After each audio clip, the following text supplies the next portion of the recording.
दोस्तों, कहते हैं जब भगवान किसी की ज़िंदगी से कुछ छीनते हैं तो इंसान सोचता है सब खत्म हो गया।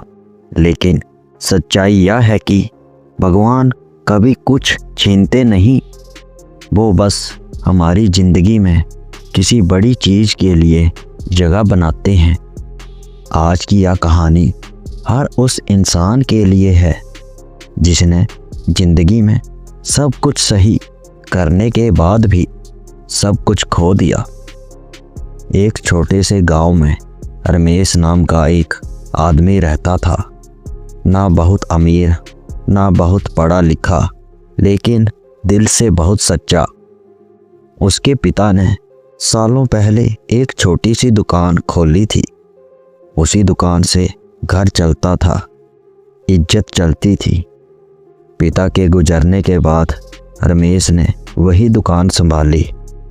उसका सपना बहुत बड़ा नहीं था, वह बस इतना चाहता था कि दुकान फिर से चल पड़े, घर में चैन शांति आ जाए। रमेश सुबह सबसे पहले दुकान खोलता और रात सबसे आखिर में बंद करता। नकली सामान नहीं बेचता, कभी किसी को धोखा भी नहीं देता। फिर भी कभी घाटा, कभी उधार, कभी ग्राहक नहीं। लोग कहते इतना ईमानदार आदमी है, पर किस्मत साथ नहीं देती। रमेश बस थोड़ा मुस्कुरा देता। फिर एक रात जब पूरा कस्बा सो रहा था, अचानक आग लग गई। लपटें इतनी तेज थी कि कुछ ही मिनटों में पूरी दुकान जलकर राख हो गई। रमेश दौड़ता हुआ आया, पर अब बहुत देर हो चुकी थी। वह सड़क पर बैठ गया, आग को देखता रहा, ना रोया ना चिल्लाया। बस एक ही सवाल था, भगवान अगर यही होना था तो इतनी मेहनत क्यों करवाई। फिर अगले दिन लोग देखने आए। कोई बोला बेचारे का सब कुछ चला गया, कोई बोला शायद भगवान नाराज थे, शायद इसकी किस्मत इससे रूठी हुई थी। रमेश चुप रहा। घर में पैसे नहीं थे और उसका भविष्य अंधेरे में था। फिर भी उसने भगवान से कोई शिकायत नहीं की। उसी कस्बे में एक गरीब महिला रहती थी। उसका बेटा बहुत बीमार था, इलाज के लिए पैसे भी नहीं थे। रमेश के पास जो थोड़े बहुत पैसे बचे थे, वो भी दुकान के नुकसान के बाद उसके लिए बहुत ज़रूरी थे। पत्नी ने कहा, अब हमारे पास भी कुछ नहीं है। रमेश ने गहरी सांस ली और बोला, अगर भगवान ने हमसे सब छीन लिया है तो शायद अब हमें देने की बारी है। उसने वो पैसे उस बच्चे के इलाज के लिए दे दिए। उस रात रमेश देर तक जागता रहा। मन में सवाल थे, डर था, लेकिन फिर भी अजीब सी शांति थी। वह बोला कि हे भगवान, अगर मेरा रास्ता गलत है तो मुझे रोक देना, और अगर सही है तो मुझे टूटने मत देना। कोई जवाब नहीं आया।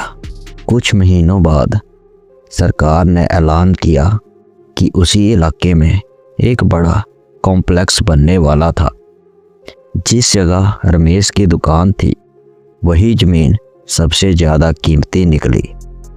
सरकार ने अच्छा मुआवजा दिया, इतना पैसा जितना रमेश ने कभी सपने में नहीं सोचा था। इतना ही नहीं, नए कॉम्प्लेक्स में रमेश को सबसे बड़ी दुकान सबसे अच्छी जगह पर मिली। जिस दुकान को लोग कभी बेकार कहते थे, वही आज उसकी पहचान बन गई। उस दिन रमेश की आंखों में आंसू थे। उसे समझ आया, अगर आग ना लगती तो वह छोटी सी सोच में ही अटका रहता। अगर सब ना टूटता तो वह बस इतना बड़ा नहीं बन पाता। और अगर उसने उन दिन नेकी ना की होती तो शायद भगवान भी इतनी बड़ी योजना ना बनाते। रमेश आज भी उतना ही सादा है, उतना ही विनम्र है। बस फर्क इतना है कि अब उसे भरोसा है, जो खोता है वही आगे चलकर सबसे बड़ा वरदान बनता है। दोस्तों, अगर आज आपकी ज़िंदगी में सब कुछ टूटता दिख रहा है तो डरिए मत। शायद भगवान आपके लिए कुछ बहुत बड़ा बनाने में लगे हैं। दोस्तों, जैसा कि हर बार कहानी के अंत में मैं अक्सर कहता हूँ, अच्छे कर्म करिए, अपने बूढ़े माँ बाप की सेवा करिए। और ये कहानी अच्छी लगी तो वीडियो को लाइक करें, अपने परिवार दोस्तों के साथ शेयर करें और कमेंट करके ज़रूर बताएं कि कहानी कैसी लगी।